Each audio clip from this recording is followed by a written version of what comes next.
D'ailleurs, camarades fédérateurs qui le pourront, camarades secrétaires de séance, l'honorable député et camarades Lofty, chers membres de comité central, les membres du comité central qui sont présents, chers amis enseignants, je voudrais avant tout propos vous présenter mes excuses, mes sincères excuses de ne pas être en retard. Mais il y a des contraintes qui nous imposent. Et aujourd'hui, le président Laurent Gbagbo recevait les membres du comité d'organisation de son retour. Dans ces conditions, vous convenez qu'on était obligés d'être tous là-bas. Et nous avons fini. Mais alors le trafic pour arriver ici a été très difficile parce qu'on a mis 1h30 sur la route avant d'arriver. Entre-temps, j'avais une interview que le camarade secrétaire général Assoartou devait faire à une radio internationale. Comme il est occupé avec le président Laurent Gbagbo, j'ai été obligé d'animer cette conférence par téléphone, cette interview par téléphone. Donc j'ai eu un peu une journée assez chargée. Je voudrais sincèrement m'en excuser. Je voudrais également vous remercier pour la patience militante. Et je suis vraiment touché par la mobilisation. Et je voudrais sincèrement féliciter le comité d'organisation et le SN.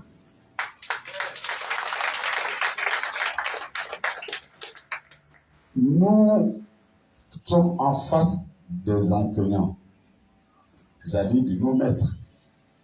Tu as beau faire ce que tu veux, vous êtes mes maîtres. Et j'ai beaucoup de respect pour vous, parce que moi je suis né au village. Et au village, on ne parle pas français, on parle tabana chez moi. Et c'est du village qu'on m'a pris pour m'envoyer à l'école. Et au bout de 3 mois, j'ai commencé à parler le français. C'est miraculeux. Et c'est vous qui êtes les faiseurs de miracles. Je vous remercie pour tout. Merci pour... Et je pense qu'on ne paye pas suffisamment le travail des enseignants dans nos pays. Je pense qu'il faut que nous ayons une réflexion profonde sur la question, parce que moi je viens d'une société initiative, un maître reste un maître, et il faut lui donner un statut particulier.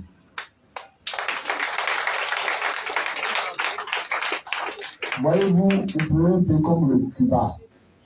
Aujourd'hui, malgré tous les embargos, Cuba reste une référence en matière d'éducation, de santé, de sport, de culture, ainsi de suite, parce que Cuba a mis l'accent sur l'enseignement.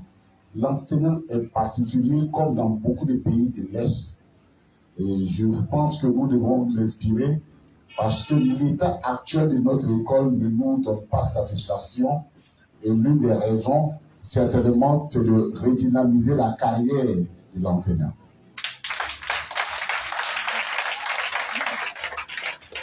On nous a appelé un pays le parti des enseignants. C'est comme ça qu'on nous l'a appelé. C'est le parti des enseignants. Et donc, nos victoires sont vos victoires. C'est pourquoi, avant que j'aille loin, vous l'avez déjà fait, il y a un devoir. Nous avons un devoir vis-à-vis de Mathias Kessié, qui a porté, après notre camarade lui qui est devenu au secrétariat, mais même bien avant, qui a été un inspirateur de la création de cette structure, la CFI. Je ne peux pas animer une conférence devant vous sans rappeler la mémoire de notre regretté Kessié Mathias, que je voudrais vous permettre de vous demander de lever pour saluer de nouveau.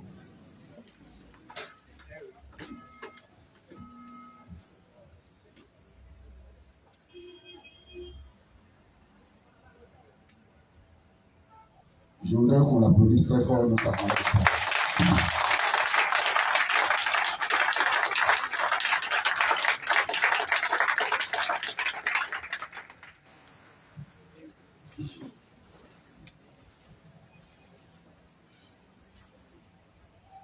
Je suis à Yopougon. Je ne peux pas aller plus loin sans féliciter Yopougon. Yopougon, c'est notre Yopougon. Yopougon, c'est pour nous. Il y en a qui en ont profité un peu pour cause de notre absence, mais on a repris notre Yopougon et on va reprendre entièrement notre Yopougon. Camarades, merci pour les résultats aux élections législatives. Vous nous avez donné 6 députés.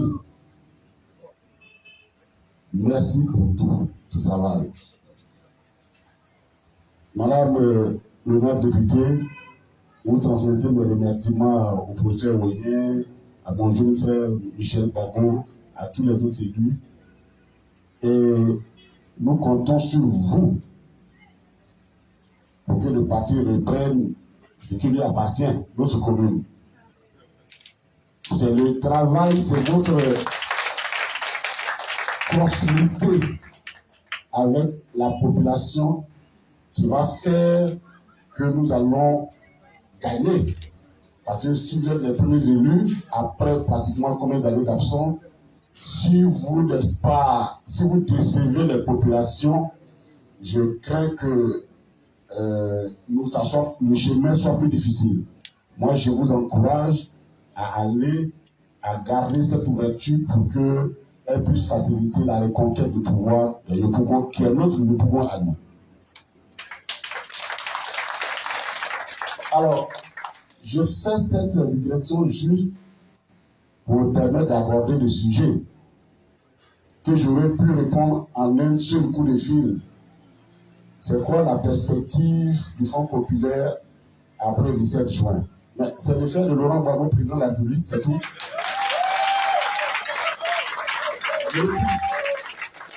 J'aurais pu m'en tenir à ça. Et c'est ça qui est la vérité. Chers camarades, nous venons de loin. Et nous allons loin.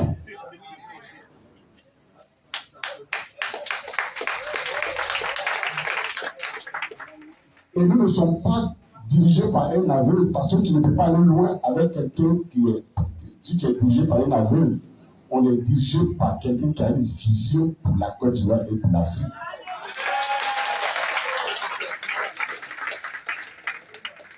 Je l'ai dit à Port-Boué, je suis allé au partage de mon ami fédéral Port-Boué.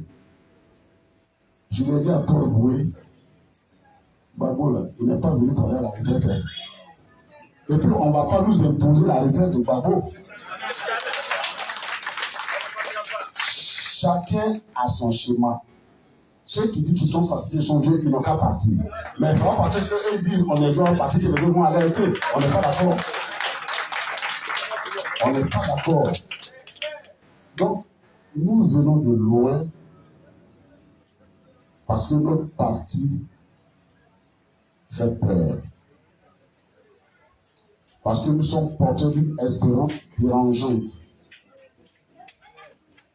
Parce que nous sommes le Front populaire. Parce que nous avons un dirigeant incorruptible qui a une vision.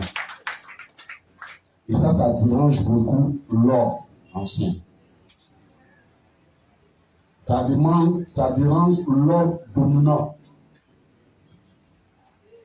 Mais ça les dérange, mais nous, ça ne nous dérange pas. Mais on est adversaire. Mais ce qui se dérange, ça m'arrange. Et Gbagbo Laurent, là, il nous arrange. En 2011, le schéma était clair. Le monsieur, on finit avec lui, on finit avec le FPI et on va respirer tranquillement en Afrique. On n'aura plus besoin de quelqu'un pour venir nous déranger. C'était le schéma. Et ça a été dit. Nous allons d'abord, par choice, qui était ici, le FPI est mort. Et il y en a qui ont engendré qu'il allait vider le FPI sa substance. Mais un ruisseau qui coule en amont toujours. Mais si toi tu es en aval, tu veux le vider, tu vas souffrir. C'est compliqué. On ne vide pas un ruisseau en aval. Il faut aller en amont. Or, l'amont nous appartient, c'est le peuple de Côte d'Ivoire.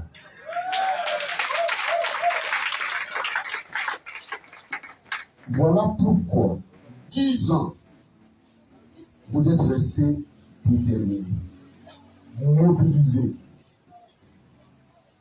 En Côte d'Ivoire, dans la diaspora, en exil, nous avons dit, nous ne céderons pas du tout. Nous ne céderons pas du tout. Parce que dans la réalité, quand vous êtes en guerre et que votre général se trouve derrière les lignes d'ennemis, on ne l'abandonne pas. On combat jusque dans les lignes d'ennemis pour aller les chercher. C'est là où les gens ont fait une confusion entre la déclaration du président Laurent Gbagbo qui disait que si je me tombe, enchaîner mon corps pour continuer. Mais il n'était pas tombé.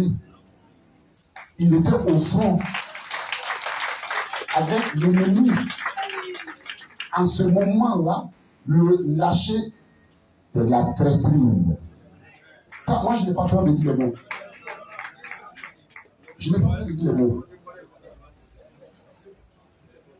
À ce moment-là, quand ce monsieur Lord Monde le prend et l'envoie en prison, en espérant l'humilier, c'est-à-dire de son palais présidentiel, le retourner dans une cellule de 4 mètres ou 5 mètres carrés. L'objectif, c'était de le tuer. Parce qu'on meurt d'abord par la tête, la défaite. Mais lui, comme je me plais à le provoquer, on nous dit qu'il y a 33 paires d'ADN dans l'homme. Mais lui, je me demande s'il n'a pas une paire d'ADN de trop. Et de tous les autres. Parce qu'il faut être particulièrement fort pour tenir ça. Il faut être particulièrement fort pour pouvoir donner les images qu'on a pu voir il y a 2 jours au palais présidentiel.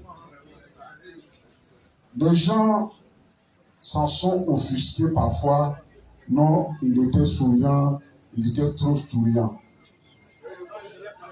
Mais quand on vient d'une victoire où on pensait que tu étais mort, où on voulait que tu meurs, on ne boude pas son plaisir.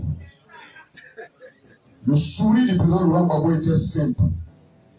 Je ne suis pas mort. Je suis revenu. Là où je rentre, je vais y rentrer encore plus loin.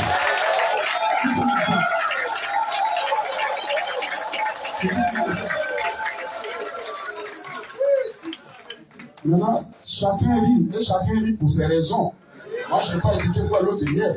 Mais pour ce que moi je sais, je me dis, voilà, c'est que je sais. Et cette image a donné du bon au cœur des Ivoiriens. Parce que ceux qui sont capables, et ce sont les perspectives après 2017.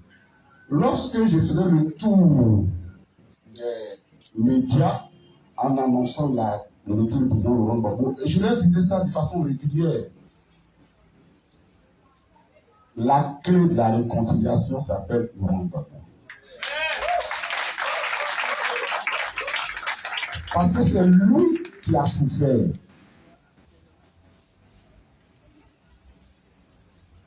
J'ai demandé à quelqu'un de dire à un président des victimes, il n'a qu'à mettre, il est très actif, il n'a qu'à mettre parmi ses premières victimes Laurent Gbagbo.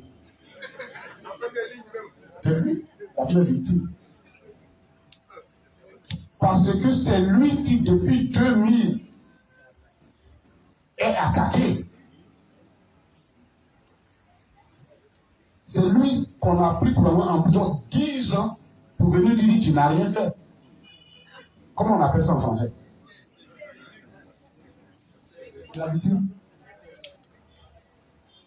Mais c'est seule la victime qui se demande pardon parce qu'elle a la capacité d'accepter le pardon. Seul celui qui sait demander pardon a la capacité d'accepter le pardon. Ce sont les lois de la nature. Oui, il y a eu des victimes. Nous en sommes conscients. Mais je voudrais paraphraser Maurice Kamto. Le professeur Maurice Kamto, qui est un savant que les Camerounais négligent parce qu'il a décrit c'est la politique. Mais pour les intellectuels africains, Maurice Kamto, c'est un savant. Dans l'un de ses livres que j'ai lu, Droit et pouvoir en Afrique, il a fait décrire la communauté africaine comme étant constituée de 3 types de personnes. Ceux qui sont décédés et qui font partie intégrante de la communauté, qui sont nombreux, ceux qui sont vivants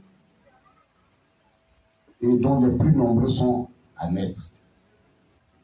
Voilà comment Maurice Kamto désigne la communauté africaine. L'approche conceptuelle de la communauté africaine. Si je veux le paraphraser, dans une nation, il y a effectivement nos ancêtres, donc ceux qui sont décédés, il y a vous et moi qui sont vivants, mais les plus nombreux, c'est ceux qui à naître. C'est pourquoi il ne faut pas négliger l'une des composantes.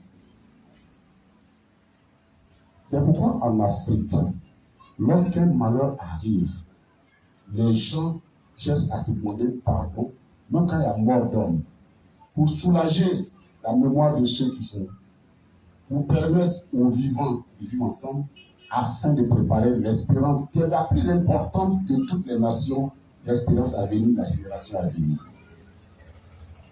Et nous sommes dans ce schéma ici. Nous avons perdu beaucoup de personnes. Et le débat doit avoir lieu. Comment nous faisons? Parce qu'on ne va pas les laisser comme ça. Comment on répare ces personnes, toutes ces victimes? Mais doit-on nous coucher éternellement sur notre passé douloureux au point de compromettre l'avenir, qui est l'espérance la plus importante de ta nation? Le président Laurent Gbagbo a choisi cette option. J'ai souffert dans ma chair. Mes partisans ont souffert dans leur chair. Ils rencontrent très bientôt les lundis, les conjoints des prisonniers. Certainement qu'ils prévoient de rencontrer les prisonniers eux-mêmes. Ils avaient décidé de les rencontrer, mais on les a refusés, mais les ex-prisonniers qui vont sortir. Il rencontrera les victimes. Parce qu'il sait que c'est lui seul qui peut porter cette espérance d'une Côte d'Ivoire nouvelle. Parce que c'est lui qui a souffert dans sa chair.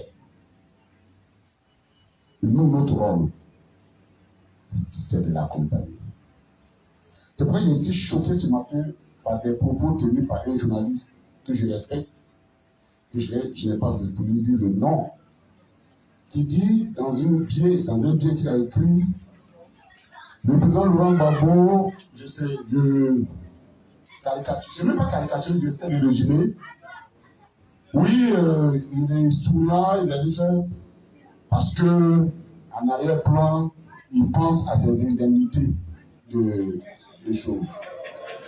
Mais j'ai trouvé ça insultant. J'ai trouvé ça insultant. Et je dis, voyez-vous, si à chaque fois que nos analyses sont dominées par nos passions, qu'elles soient analyses politiques ou analyses journalistiques, nous nous trompons. Pourquoi l'homme qui a déjà 10 ans, la Côte d'Ivoire, n'a pas volé l'argent? On l'a déclaré indigent. Vous pensez que dans Gbagbo, on ne lui a pas fait beaucoup de propositions pour qu'il se rende dans la compromission? Il faut arrêter cela. Ce monsieur a atteint une dimension que nos petits ressentiments là, que nous n'avons pas le droit de les exposer, de prendre comme ça des arguments qui sont de quoi de nature à justifier ou alors à injustifier cette action. Et d'autres disent oui, ah oui, mais donc on se rend compte que ah oui, mais on peut effectivement faire la réconciliation sans être traité de traite. Mais ça, c'est la mauvaise foi. Ça, c'est la mauvaise foi. Parce que, chers camarades, on a un problème en Côte d'Ivoire. On n'aime pas assumer nos choix.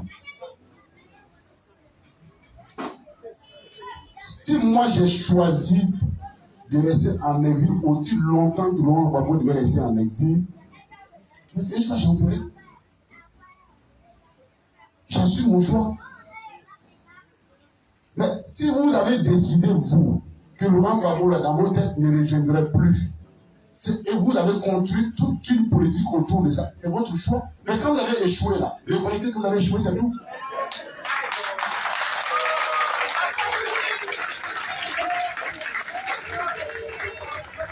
C'est le déni d'évidence, la négation des évidences, le déni de nos choix qui pose problème dans la vie politique. Nous, on a choisi ce Gbagbo, on aurait pu perdre, hein? On n'était pas maître du jeu. Ce qui nous a déterminé, c'est notre conviction. On a gagné. Ils ont perdu. La solution, c'est qu'on reconnaît qu'on a perdu. On vient humblement voir ses camarades pour dire oui, mon choix là, je me suis trompé. On revient et on en va. Mais on ne nie pas quelqu'un qui a dit devant les gens. Ça là, je ne suis pas d'accord. Même quand ça vient de mes meilleurs amis, je ne suis pas d'accord. Je ne suis pas d'accord. On doit se réconcilier, mais dans la vérité. On doit réparer les victimes, mais dans la vérité. Et nous, SPI, nous devons porter le combat de la réconciliation. Nous devons le porter. Parce que nous, là, on n'a pas d'armes, on n'a jamais combattu avec les armes. Nous, là, on est des joueurs de football. Eux, ils jouent le rugby. Moi, j'ai rien contre le rugby. Mais nous, on a toujours cru que la politique, c'était le football. Parce qu'à partir de 2002, des gens, en interne comme en externe, nous imposent les règles du rugby. Et on nous dit c'est ça qu'on veut. Mais comme nous, on ne connaît pas, on se débrouille pour les convaincre qu'on tombe sur un terrain de football. Là où nous, on sait faire. On a qu'à les amener sur ce terrain. Et puis maintenant, on a à la fois Ronaldo, Messi, Benzema, tout ça en une seule personne qui est là. L'attaquant, il est là. Donc, faisons tout pour le ramener pour qu'effectivement, nous menons, allons-y à la réconciliation. Parce que ce que nous faisons là, on parle. Parce que nous sommes prêts pour la reconquête du pouvoir d'État en Côte d'Ivoire. Chers amis enseignants, mettez ça dans votre programme, dites à vos élèves, à vos collègues, à vos étudiants, que nous, le FPI, là, on va reprendre le pouvoir d'État en Côte d'Ivoire. Pour la Côte d'Ivoire et pour l'Afrique. Pour la Côte d'Ivoire et pour l'Afrique. Parce que nous avons un modèle de développement qui n'est pas celui qu'on nous offre aujourd'hui. Nous avons un modèle de développement qui n'est pas celui qu'on nous offre. Le développement de la dette, nous n'en voulons pas. Parce que c'est le développement le plus facile. Hein? Le développement le plus facile, c'est d'aller sur le marché chaud et puis, bon, il prend l'argent.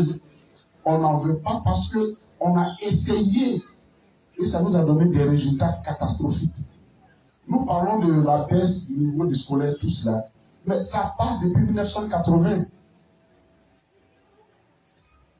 Lorsque les gens ont décidé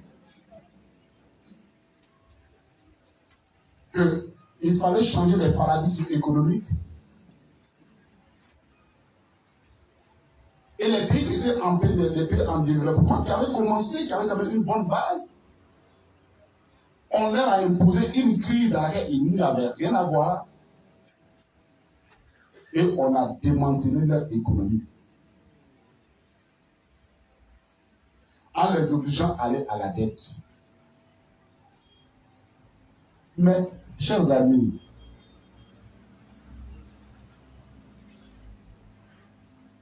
la dette pour nos pays africains est dangereuse. Parce que nous nous endettons en devises étrangères. Ça veut dire quoi? Dans une monnaie dont nous ne sommes pas maîtres. Il suffit que les maîtres de cette monnaie décident de changer le taux pour que notre dette là, nous sommes peut-être à 20 000 milliards et nous nous trouvons à 30 000 milliards. Puisque la valeur nominative, là, la monnaie de référence de notre dette, c'est une dette extérieure. C'est une devise. Nous, on a un projet pour ça. C'était pourquoi le président Laurent Gbagbo s'était inscrit dans le PPTE. Quand je dis ce monsieur, la Côte d'Ivoire nous doit beaucoup, ce n'est pas du fanatisme militant ou du militantisme fanatique. C'est une réalité. Parce que je vais vous faire en 1 minute, quelques 2 minutes, l'origine du PPTE.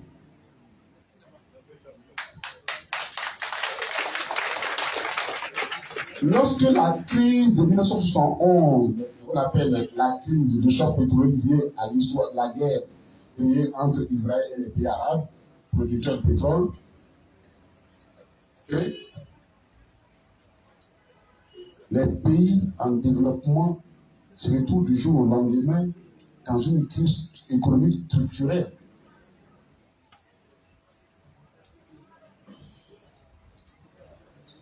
Et pour faire face à ça, le système qui avait créé cette crise et qui avait fait en sorte que les prix du pétrole ont flambé et qu'il y a eu des plus-values énormes sur les prix du pétrole, ces plus-values-là ont été, ils sont malins.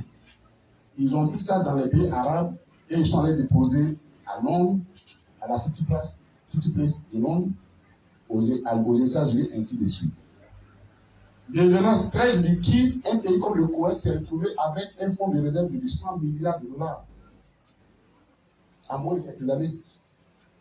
Et ils ont placé ça dans les grandes places en Angleterre, ainsi de suite, à Wall Street. Du coup, ils ont commencé à agir sur les coûts des matières premières pour appauvrir nos pays, de sorte à les contraindre à aller à l'endettement. Parce qu'ils avaient de la liquidité, il faut placer. Parce que l'argent qu'on ne place pas, ton argent ne sert à rien. Donc, on crée ce qu'on appelle une addiction à la dette. Et puis, au bout de 10 ans, nos États se trouvent surendettés. Un pays comme la Côte d'Ivoire, qui avait la caisse de stabilisation, qui avait des réserves au niveau de la caisse de stabilisation, se retrouve totalement paumé. Il faut aller sur le marché international pour aller prendre les dettes.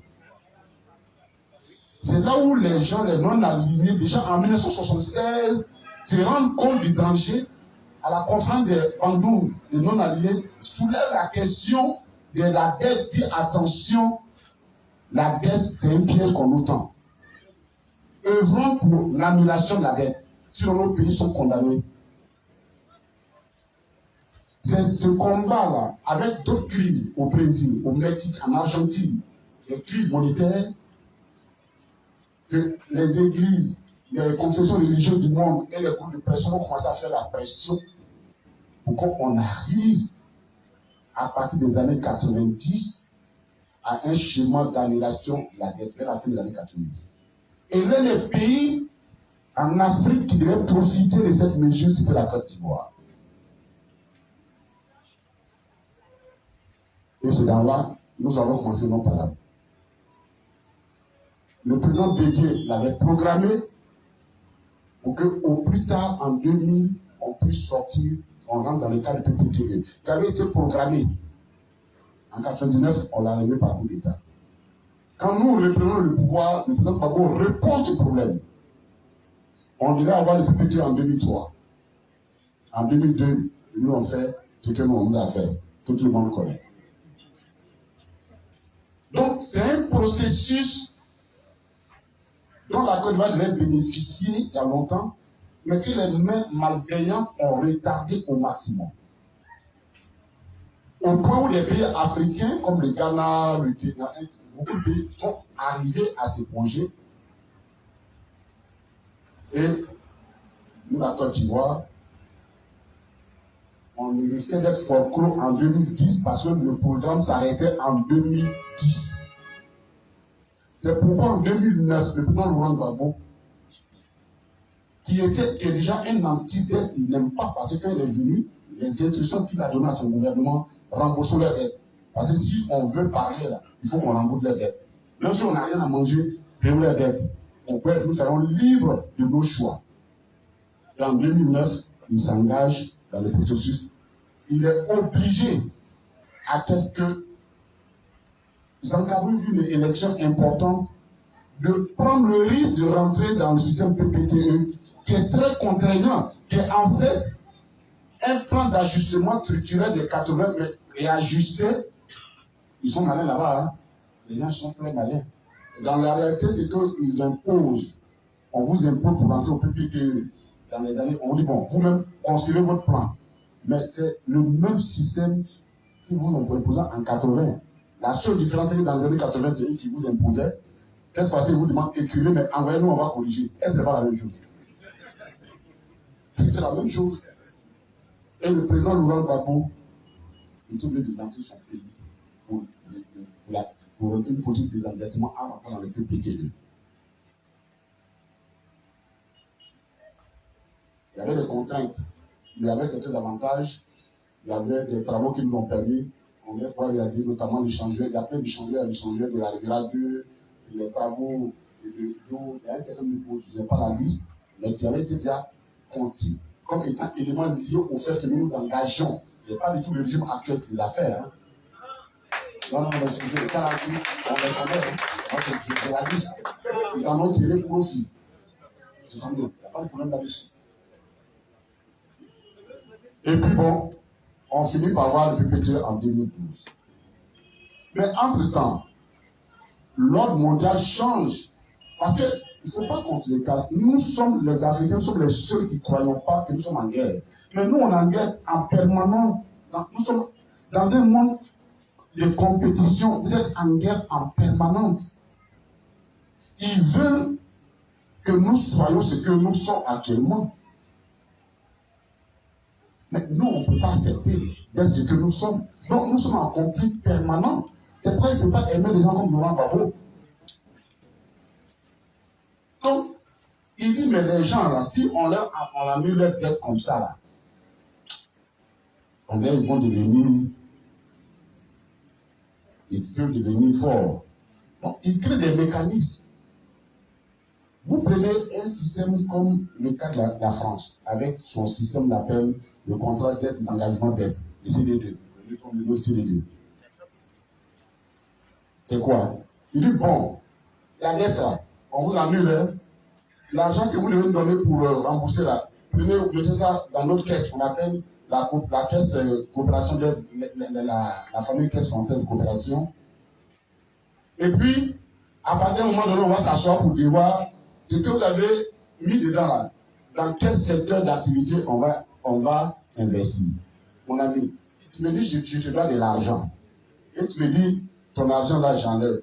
Je laisse tomber la dette. Et maintenant, tu me dis non, que de toute façon, tu as laissé tomber. Où tu vas, le gain que tu as mis, où tu vas mettre, il faut que moi-même je donne mon avis dedans. C'est quoi ça? Alors, qu'est-ce qu'ils font? Ils nous imposent des choix. Dans les fameux métros, pour lesquels je ne suis pas d'accord, et je le dis haut et fort, et je souhaite que les députés ivoiriens interpellent le ministre, parce qu'on veut voir clair dans ce métro, peut-être à faire le métro. On n'a même pas fini d'éponger, on a encore des arrivées de dettes sur le 3e port. Parce que justement, le trafic tel qu'il avait été conçu, on a des gaps, et le gap, c'est que dans les systèmes, comme on le fait, les BOT là, vous arrivez, quand vous faites les BOT, Build, Operating Transfer, c'est-à-dire vous construisez, vous exploitez, vous transférez à un moment donné, mais il y a des concessions que vous faites, jusqu'à un tel montant, ce genre de concessions, bon, on n'a rien des taux des péages les plus chers du monde. Pourquoi on a ce péage? Parce que par rapport au nombre d'années et le trafic et le bénéfice que le concessionnaire veut réaliser, ben, il faut un montant. Et quand vous n'arrivez pas à atteindre ce montant, ça devient une dette pour l'État. Puisque l'État est obligé de subventionner, ça devient une dette pour l'État. On nous dit qu'on fait un métro qui fait 1044 milliards de francs CFA. Quand je dis on doit se battre pour prendre le pouvoir de l'État, ce n'est pas parce que moi, je vais former être ministre, mais c'est parce que il y a des enjeux énormes. Là, je suis en train de préparer une note à nos députés EDS pour qu'ils soulèvent la question. Mais on a besoin de ça pourquoi? Il y a 3 consortiums, 3 sociétés françaises qui font le consortium. Bouygues Sky, c'est une partie de Bouygues, et puis une autre compagnie, Assomption qui font les locomotives. Ça veut dire quoi? Nous allons prendre 1044 milliards investis dans un projet qui retourne totalement en France. Et nous, qu'est-ce qu'on aura? Des rails et des locomotives. Et dont nous ne sommes même pas sûrs qu'après le temps d'exploitation, ce sera encore vivant, puisque la convention dure 40 ans. Donc, on ne peut pas s'amuser. Et pour une fois, je suis d'accord avec le gouvernement du chef de l'État ivoirien. Pour lui, c'est une des rares fois, parce que je sens que sur ce projet, il traîne un peu les pas. Parce que le même projet, ils l'ont imposé à Dakar. Ils ont fini de faire le train régional de Dakar, mais les locomotives sont arrêtées parce qu'il n'y a pas d'électricité pour les faire fonctionner. Et pourquoi ils font ça? Donc, chers amis, le choix de la politique par l'endettement, ça nous a dit. Mais les choses sont plus graves. La dette avant, elle était publique. La dette privée faisait autour de même pas 10% dans le volume de la dette ivoirienne. Mais aujourd'hui, il y a plus de 40% de la dette privée. Ça veut dire que il sera difficile de rêver à une annulation de la dette. Parce que la dette publique, c'est l'État. On peut négocier un État, bon, mais la dette privée. Si vous annulez la dette, qui va rembourser les financiers? Et surtout que non seulement on a dépassé le niveau de l'endettement avant le PPP, mais nous nous trouvons dans une situation où la dette elle-même, une forte proportion de la dette privée se trouve dedans et qui rend impossible, quasiment impossible, une annulation. On ne peut pas continuer avec ça. On ne peut pas continuer avec ça. C'est pourquoi quand vous dites la perspective, c'est que c'est de nous battre pour prendre le pouvoir d'État et corriger ce genre de choses.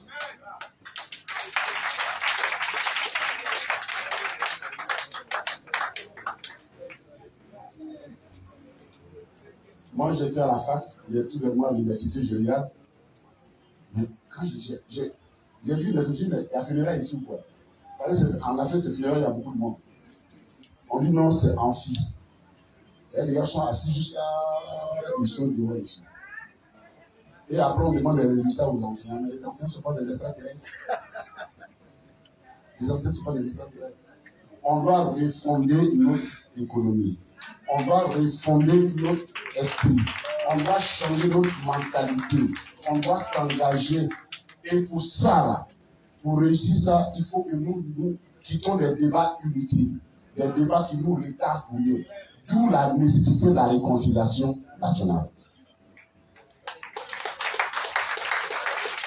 Quand on va se réconcilier, on a fini d'établir les règles, maintenant on va discuter. Je prenais au ministre de l'économie et des finances, ton choix économique n'est pas bon. Là, le débat devient politique, il devient intéressant et il devient potable. C'est pourquoi nous devons accepter de couvrir notre souffrance. Parce que je l'ai dit, seul le SPI est capable de supporter ce qu'on lui a fait. Ce qu'on appelle le sacerdoce. Parce que nous ne sommes pas héritiers. Autant nous sommes assis, il n'y a pas quelqu'un, papa, qui est héritier. Nous croyons à un combat. Nous croyons à un homme qui a une vision, c'est le président Laurent Gbagbo. Nous sommes engagés derrière lui. Parce qu'il n'appartient plus à la tête pouvoir. Il appartient à l'Afrique et au monde, aux peuples qui souffrent et qui ont besoin de liberté pour réfléchir, pour réfléchir autrement. Et ça, pour gagner ce combat, cette perspective-là, il ne faut pas qu'on se laisse distraire par des choses. Ah oui, bon, c'est vrai, on l'a acquitté à chose, mais ça ne veut pas dire qu'il n'est pas coupable. N'acceptons pas cette insulte. N'acceptons pas cette insulte. En droit, quand on dit tu es non coupable, c'est que innocent. Tu n'as pas fait. Tu n'as pas fait. Je l'ai dit à Paul Boué, fédéral, je vais venir ici, on va se voir, mais je vais vous dire, chers amis, prenez le soin de lire la décision d'acquittement du président Laurent Gbagbo. Vous êtes enseignant, hein? Ça, c'est aussi notre rôle. Chers-filles, lisez ça. Si vous ne comprenez pas, appelez-nous.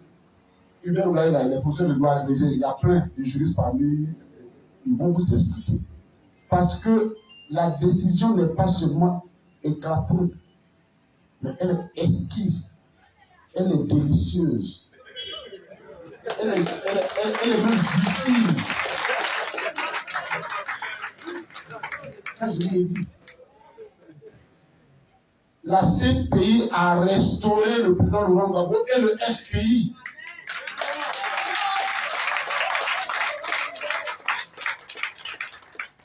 Les 950 pages, plus les pages avec ça, lisez-les.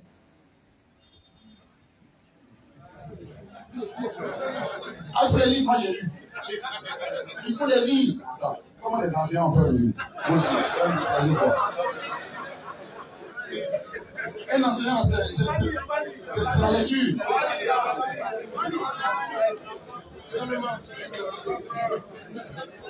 Parce que c'était lecture. Et si vous avez vu que l'équipe de défense du président Laurent Gbagbo a introduit une requête pour qu'on déclassifie les documents et qu'on rende public, c'est pour que justement le monde découvre ce que les juges ont dit. Ils ont dit plein de choses, la carte que je vais vous dire, et qui nous restaure, nous. La première des choses, les juges disent, quand ils les jugent là, c'est pas tribunal de Yopougon, il y a un petit dedans, et puis il était à maman, le procureur était de Ourangayo, donc il a eu Gbagbo de FPI. Non.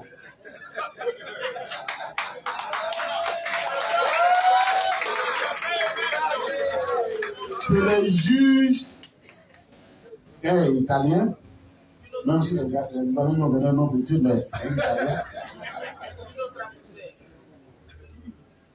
Il y a un qui vient de Trinidad Tobago, il ne connaît même pas surtout la Côte d'Ivoire.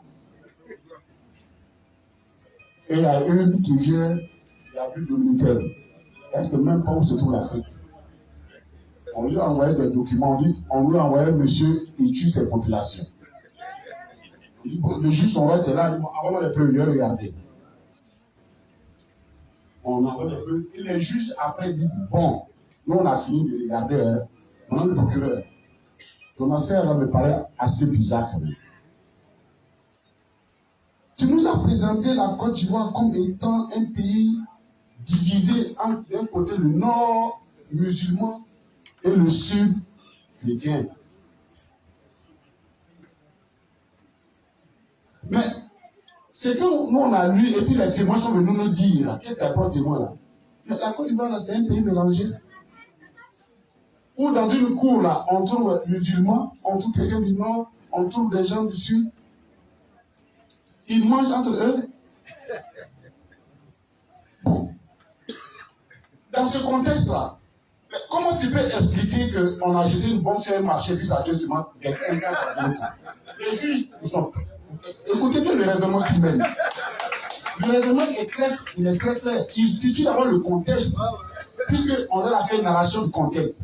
On dit non, les Gros sont des gens intégrés, des gens du Sud, ainsi de suite, ils sont chrétiens, ils ont décidé depuis 2000 que Baba a pris le pouvoir de rester, ils ont créé une organisation parallèle et ils ont dit d'attaquer ceux qui sont du Nord et de la sous-région et que la Côte d'Ivoire se concerne. Quand on dit ça et que tu ne connais pas, et qu'on dit effectivement on a tiré un mortier qui se trouve sur un marché et on présente Abobo comme étant exclusivement réservé par ceux-là, par les populations victimes, évidemment, le juge peut tenter de dire oui, fortement tu es en masse les gens de l'opposition. Ils ne sont pas contre, tu es contre eux. Mais si le contexte est différent, et que dans ce marché-là, les chrétiens vont là-bas, les Tabanans vont là-bas, les Bétés vont là-bas, tout le monde va là-bas. Mais comment alors, à partir de ce instant-là, tu peux justifier ta théorie selon laquelle une bombe allait tuer seulement en choisissant des gens?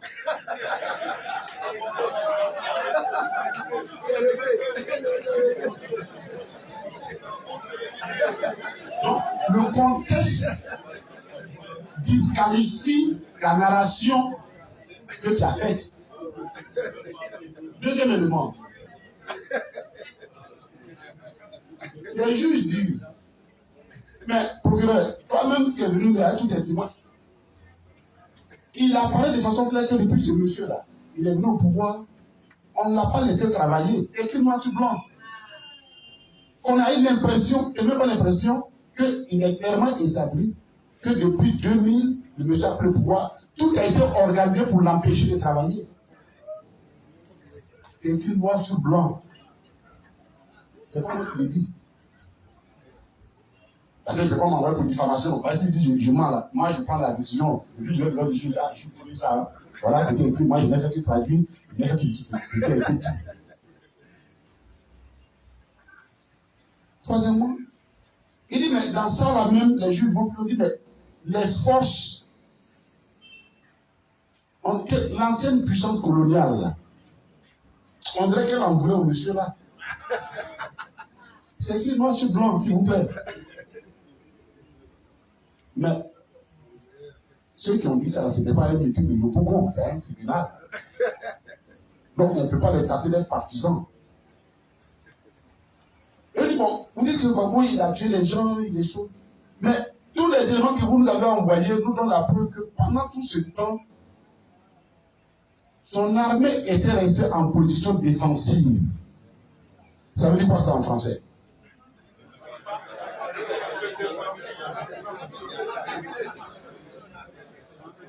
Ils n'ont pas se défendre. Bon, quelqu'un qui se défend là, comment tu vas venir justifier qu'il a fait génocide? Parce que le génocide, ça suppose qu'il a planifié. Or, quand tu viens de dire que le monsieur est en position défensive. Ils vont plus loin dire, mais les forces ONU là n'ont pas été neutres. C'est dans la décision des juges. Frères et sœurs, chers camarades, voilà pourquoi ce monsieur a accepté de passer 10 ans de souffrance pour nous permettre, vous et moi, pour que nous puissions marcher la tête haute dans ce pays et en Afrique.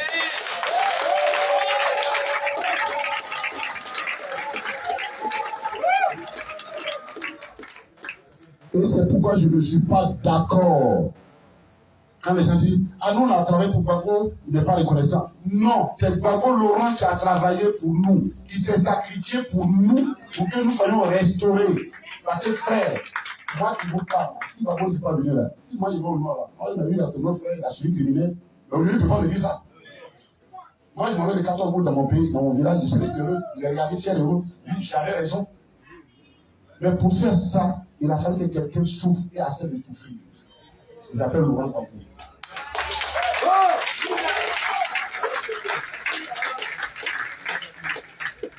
Et je vais finir par là.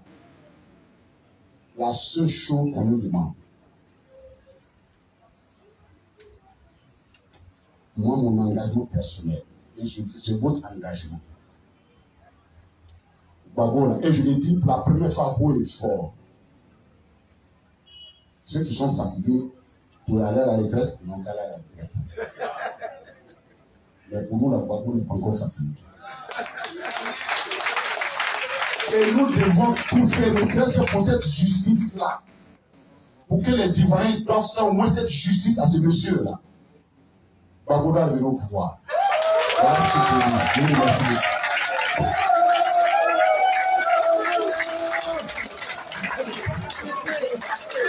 On s'élève, on applaudit. Bonne ministre, s'il vous plaît, confinement. Continuons, on applaudit. Justin, président collègue. Ok, merci beaucoup. Vous pouvez m'asseoir. Sans plus tarder, à demain.